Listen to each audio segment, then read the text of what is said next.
All right, good morning, everyone. Today we're going to be talking about the impact of employment on student academic success. My name is Gabriel. I'm Daniel. I'm Braden. I'm Jack. And our other group member, Brady, is out of town for golf, so he unfortunately cannot be here today, so we'll be picking up his slides. So this is sort of a brief overall of what we're going to be going to. As you can see, it's a lot, so we'll get right into it. So starting off with our research question, with our survey, what we wanted to answer was how are students who balance work and university classes impacted in the form of academic success, as well as how does their financial well-being play into this balance. So looking at our literature review, our first source is from the ACT Center for Equity and Learning. So in their study, they found that students from all backgrounds who try and balance more than 15 hours of work per week tend to fall behind in their academic progress, as well as their earnings, debt, and early career outcomes. The survey also found that the stakes for underserved members of communities, such as racial, ethnic groups, first-generation college students, or students from low-income families, are especially high. The second survey I looked at surveyed 50,000 college students, and it found that 67% of undergraduate students are reporting to work for pay right now. And this just shows the relevance of this survey for us as college students, as a lot of us are working right now. And of this, 4 of 5 work more than 20 hours per week, which according to the other article means that they're more likely to fall behind. And relatedly, 56% of working students said that their job interferes with their ability to take part in social activities as well as academic. All right, scope of research.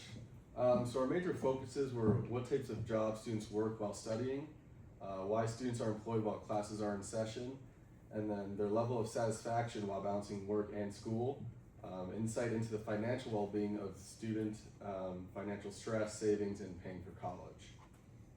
And our survey objectives. Examine the relationship between the number of hours students work per week and their academic performance, identifying moderating factors such as time management skills, financial necessities, and type of job. And then measure perceived stress levels related to balancing work and school, identifying types of employment, and collect data on GPA, grades, or self-reported academic performance, and then evaluate changes in performance in starting employment. All right, now we're going to talk about our hypotheses. Again, our first hypothesis, an increase in weekly working hours means a decrease in GPA among college students. And in this, the independent variable being the working hours for the student, and the GPA being the dependent variable.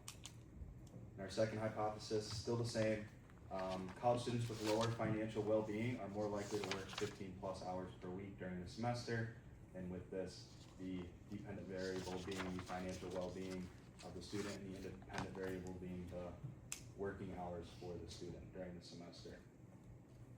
Now moving on to our survey plan, there are certain variables we as a group wanted to gauge in our survey.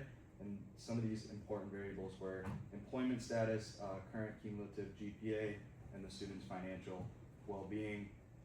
Going into the student financial well-being, we wanted to take a closer look at coverage of necessary expenses, and then coverage of unexpected expenses as well, and their overall financial stress.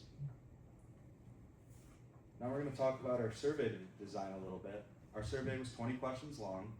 As some of you might remember, we asked about academic standing for the student. We also asked about financial standing for the student. And we also asked questions about working hours per week for the student. I threw up a couple of examples up here. Our survey took between 5 and 10 minutes to complete. 10 minutes on the longer end if you really took your time with it, but if you did it right, it should have taken 5 minutes, probably longer.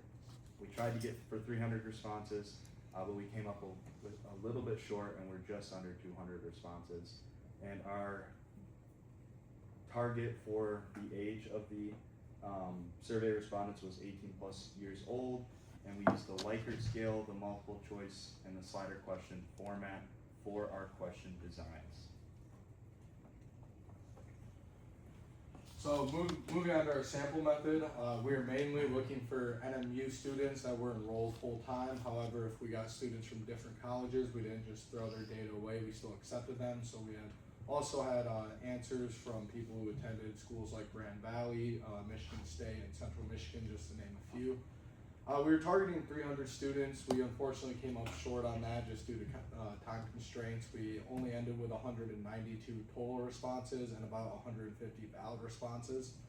We were looking for a variety of majors. We got that from business majors, construction management majors, education majors, all sorts, and a variety of class standings. We also achieved that, getting freshmen, sophomores, juniors, seniors, all to answer.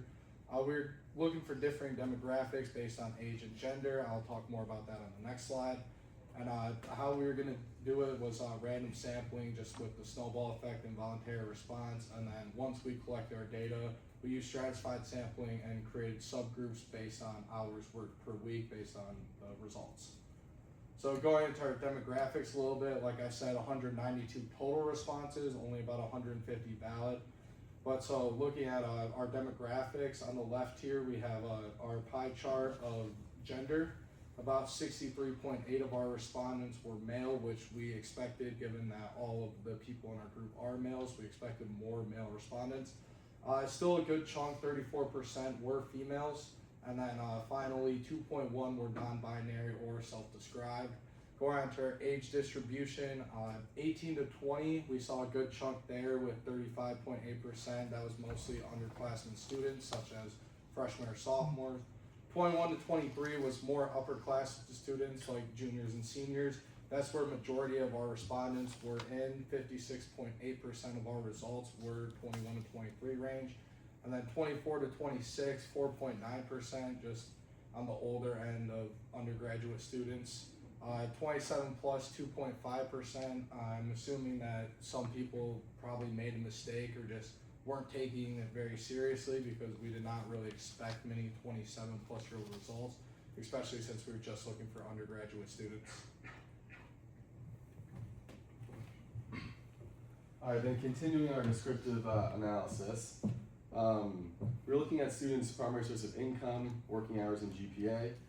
Looking at the numbers, it tells us that the majority of students are still financially dependent. So instead of supporting each other or themselves through work, they're still depending on family or scholarships and all that. And then an average of 15 hours a week, and then with the most common mode or value being 20 hours. So it's still showing that most students are kind of in that part-time work cluster. All right, so now we'll be moving into some of our analysis. So with the lower number of responses we had, we were able to use linear regression analysis just because it used continuous data rather than categorical. So the first one we wanted to look at was how do working hours per week relate to current GPA. So for our first analysis, our independent was working hours and our dependent was the GPA. So getting into the analysis of it, so our p-value, which is the most obvious thing, is 0.054, which is slightly above the accepted amount of 0.05, which talking to Dr. Park said we could include it, but we have to mention that it is slightly off the target. So we consider this a near miss rather than a non-finding. But the main results of this regression analysis was that for every extra hour that the student put on the slider scale for the previous question, their GPA decreased by 0.005. So we did see a very small negative correlation between working hours per week with students and their listed GPA. The second we wanted to go through was how the extent to which they agreed to the statement, I feel tired in class because of work, and their GPA. This was a Likert scale question, and again the GPA uses a slider scale. And with this one, both of our p-values looked good for that, and our r-squared was 0.071. And with this one, we found that there was a correlation of negative 0.088. So that meant for every extra extent they agreed to the statement that they were tired in class, the average GPA of the respondent decreased by 0.088. So this further explains how employment can impact academic performance. So moving on to our third and final regression analysis, we are asking for our independent variable, what is the minimum number of hours worked per week you must feel that you need to meet your financial needs, which we're using a slider scale for that, anywhere from 0 to 40 was the range. And then our dependent variable was I have skipped necessary purchases due to lack of money, and we're using a Likert scale question for that one. So looking up here is our analysis of it.